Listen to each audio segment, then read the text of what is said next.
السلام علیکم ورحمۃ اللہ تعالی وبرکاتہ۔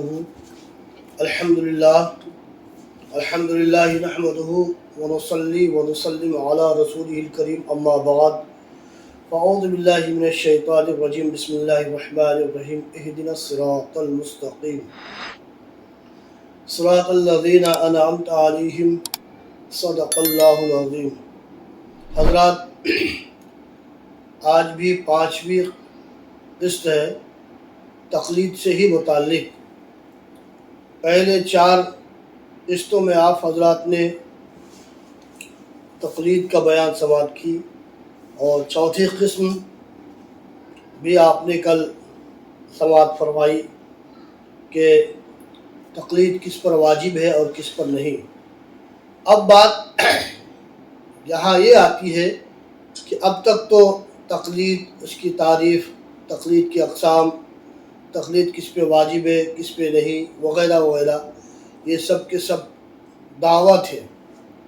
اب باری آتی ہے دلیل کی کہ تقلید واجب ہونے میں کیا دلیل ہے، اس کے ثبوت کیا ہے۔ تقلید کے واجب ہونے میں کیا اس کا ذکر قرآن اور حدیث میں آیا ہے، کیا اس کے قائل مفسرین اعظام ہے، محدثین اعظام ہے، تو آج اس پر گفتگو ہوگی۔ اولاً ہم مطلق تقلید کا ثبوت کریں گے۔ قرآن کریم میں احادیث صحیحہ اور اقوال مفسرین سے ہم مطلق تقلید کو ثابت کریں گے، پھر اس کے بعد تقلید شخصی کی باری آئے گی انشاءاللہ، اس پہ بھی بیان ہوگا، اور اس کو بھی باضابطہ مدلل طریقے سے آپ حضرات کے سامنے پیش کیا جائے گا۔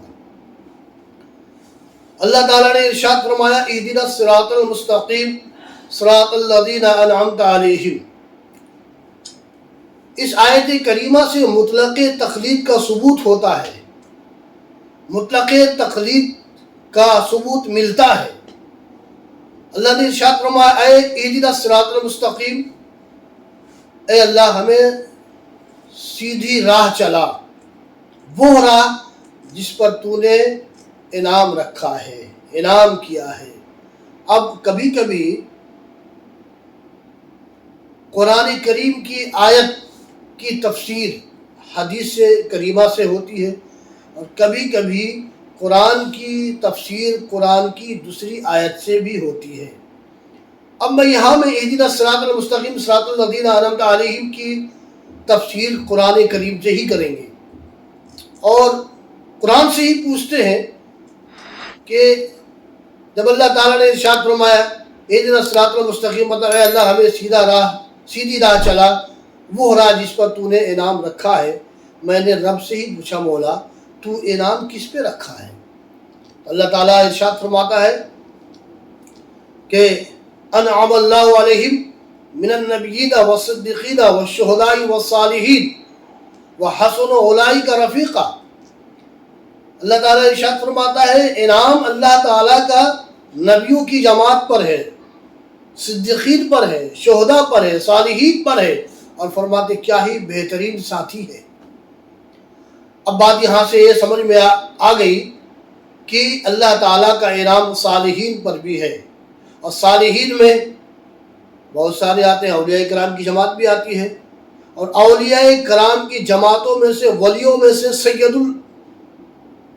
الاولیاء، بعد شیر خدا، قطب المشرقین والمغربین، سید الطرفین، غوثی و غیاثنا، آقائی و آقانا، حضرت شیخ عبد القادر جیلانی، بڑے پیر غوث اعظم رضی اللہ تعالیٰ عنہ، بہرحال ہیں میرے غوث پاک رضی اللہ تعالیٰ عنہ، یہ قطب الاقطاب ہیں۔ ان کو ولایت کا وہ مقام ملا کہ حضرت علی کے بعد سے لے کر حضرت حسن عسکری تک، اور حضرت حسن عسکری کے بعد سے میرے غوث پاک تک، اور غوث پاک کے بعد حضرت امام مہدی رضی اللہ تعالیٰ عنہ کو وہ مقام ملے گا۔ اب ذرا ہم غوث پاک رضی اللہ تعالیٰ عنہ کا جائزہ لیتے ہیں۔ یا میرے غوث پاک، کیا آپ بھی کسی کی تقلید کیے ہیں؟ ہم ذرا خواجہ غریب نواز رحمۃ اللہ تعالیٰ علیہ سے پوچھتے ہیں، یا خواجہ غریب نواز کیا آپ بھی مقلد ہیں؟ ہم مخدوم پاک مخدوم اشرف جہانگیر سمدانی کے چوشوی رحمۃ اللہ تعالیٰ علیہ سے پوچھتے ہیں، جن کو غوث العالم کہا جاتا ہے، کیا حضرت آپ بھی کسی کے مقلد ہیں؟ حضرت بایزید بستامی سے پوچھتے ہیں، حضرت امام غزالی سے پوچھتے ہیں، حضرت عثمان ہروری سے پوچھتے ہیں، حضرت اعلیٰ حضرت امام احمد رضا خان فاضل بریلوی سے پوچھتے ہیں، سید محمد حسین عرف دلہا میاں کلیمی سے پوچھتے ہیں۔ الغرض بڑے بڑے اجلہ اولیاء کرام، وہ علماء کرام، وہ مفتیان کرام، وہ محققان کرام سے جب ہم پوچھتے ہیں کیا آپ بھی کسی کے مقلد ہیں، کیا آپ بھی تقلید کرتے ہیں، تو آپ کو جواب ملے گا حضرت غوث اعظم حضرت امام حنبل کے مقلد ہے، حضرت امام غزالی حضرت امام شافعی کے مقلد ہے، حضرت جلال الدین سیوطی حضرت امام شافعی کے مقلد ہے، حضرت مخدوم پاک امام اعظم کے مقلد ہے، امام احمد رضا عشق و محبت اعلیٰ حضرت امام اعظم کے مقلد ہے، مفتی اعظم ہند امام اعظم کے مقلد ہے، حضرت حجت الاسلام امام اعظم کے مقلد ہے۔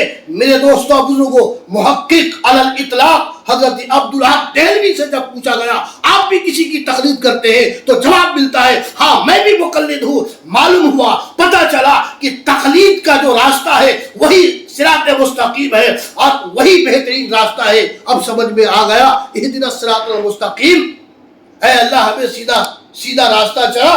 اب اس سے یہ بات سمجھ میں آ جاتی ہے کہ تقلید جو ہے اللہ تعالیٰ اپنے ان بندوں پر بھی تقلید کی نعمت برسائی ہے جن کو قرآن کریم نے صالحین سے پکارا ہے، اور یہ سارے حضرات مقلدین ہیں، اور ان سارے حضرات کو صراط مستقیم کہتے ہیں۔ معلوم ہوا کہ صراط مستقیم بالواسطہ مقلد ہی ہے، تقلیدی کی صورت میں ہے۔ میرے دوستو اور بزرگوں، اب اس آیت کریمہ سے یہ بات واضح ہو جاتی ہے کہ تقلید کا جو راستہ ہے اور جو مقلد ہوتے ہیں حقیقت میں وہی صراط مستقیم پر گامزن ہے اور وہی صراط مستقیم کے مستحق ہے۔ لہذا جو لوگ تقلید کی برائیاں کرتے ہیں اور تقلید کا رد کرتے ہیں انہیں غور سے سمجھنا چاہیے اور قرآن کریم کی آیت کی تفسیر پہ جو ہے نظر رکھنا چاہیے۔ دوسری دلیل تقلید واجب ہونے میں، پہلے ہم اس آیت کریمہ کی تلاوت کرنے سے پہلے یہ عرض کرنا چاہوں گا کہ اگر اللہ تبارک و تعالیٰ یہ ارشاد فرماتا کہ سارے مومنین پر، چاہے وہ مالک نصاب ہو یا مالک نصاب نہ ہو، مطلق ارشاد فرماتا سارے مومنین پر زکوٰۃ واجب ہے، تو جو پیسے والے ہوتے وہ تو زکوٰۃ دے دیتے، لیکن سارے مومنین میں غریب امیر سب آ گئے، وہ غریب آدمی کہاں سے زکوٰۃ دیتے ہیں؟ اس کے پاس تو خود ہی کھانے کا نہیں ہے تو وہ زکوٰۃ کہاں سے دیتے؟ اس لیے اللہ تعالیٰ نے ارشاد فرمایا لا یکلف اللہ نفسا الا وسعها۔ اللہ تبارک و تعالیٰ اپنے بندوں پر اتنا ہی بوجھ ڈالتا ہے جتنا وہ برداشت کرنے کی صلاحیت رکھتا ہے۔ اللہ تعالیٰ کسی جان پر بوجھ نہیں ڈالتا مگر اس کی طاقت کے مطابق۔ اس کا ترجمہ یہ ہوا، میں نے وہ اصطلاحی ترجمہ کیا، مفہومی ترجمہ کیا، تو اس کا مطلب یہ ہوا کہ ہر مومن پر زکوٰۃ نہیں دینا ہے بلکہ جو صاحب نصاب ہے وہی زکوٰۃ دیں گے۔ لیکن اگر یہ حکم ہو جاتا کہ ہر مومن کو زکوٰۃ دینا ہوگا تو پھر اس میں غریب بندے تو بہت پریشان ہو جاتے ہیں، وہ تو خود نہیں کھانے کو پاتے ہیں، ان کو خود کھانے کو نہیں ملتا ہے تو زکوٰۃ کہاں سے دیتا؟ امیر تو دے دیتے، لیکن اللہ تعالیٰ اپنے بندوں پر بوجھ نہیں ڈالتا۔ ایسے ہی اگر ہر آدمی مجتہد بن جاتے، ہر آدمی اجتہادی قواعد و اصول کا نکالنے والا ہو جاتا، آپ نے ماضی میں سماعت فرمائی ہے کہ مجتہد ہونے کے لیے کتنے علوم پر مہارت تامہ حاصل ہونا چاہیے۔ مجتہد ہونے کے لیے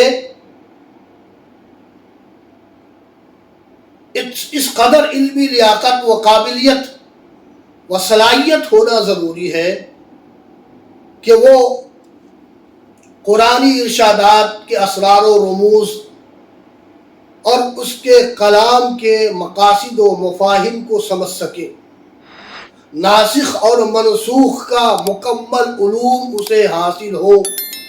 علم صرف، علم بلاغت، علم اصول فقہ، علم لغت، ان تمام علوم پر دسترس حاصل ہو۔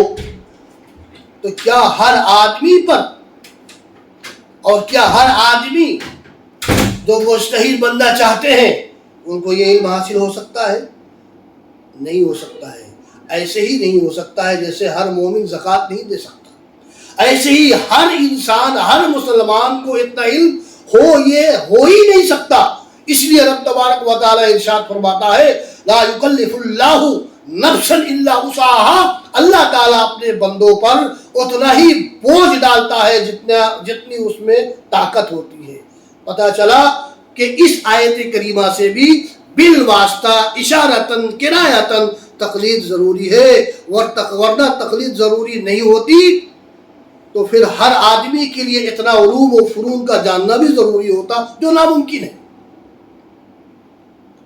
جو ناممکن ہے۔ لہذا اس آیت کریمہ سے بھی یہ بات واضح ہو جاتی ہے کہ تقلید ہر انسان کے، مجتہد ہر انسان نہیں ہو سکتا، مجتہد ہر انسان نہیں ہو سکتا، اور جب مجتہد ہر انسان نہیں ہو سکتا تو اس کے لیے پھر یہی راستہ ہے کہ وہ تقلید کا راستہ اختیار کرے۔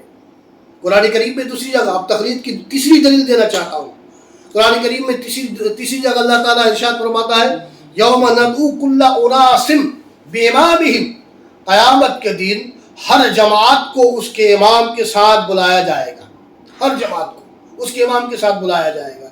اب اس کی تشریح کرتے ہیں صاحب تفسیر روح البیان، او مقدم فی الدین فیقال یا حنفیو یا شافیو، یعنی قیامت کے دن ہر جماعت کو اس کے امام اور پیشوا کے ساتھ بلایا جائے گا اور کہا جائے گا اے حنفیو، اے شافیو، اے مالکیو، اے حنبلیو۔ اب یہ بتائیے کہ جس کا امام ہی نہ ہو، جس جماعت نے تقلید کا سرے سے انکار ہی کر دیا ہو، تو پھر وہ اس کو کس کے ساتھ بلایا جائے گا؟ الحمدللہ ہمارا تو امام ہے، امام اعظم ہے، کسی کے امام شافعی ہے، تو ان کو ان کے امام کے ساتھ بلایا جائے گا۔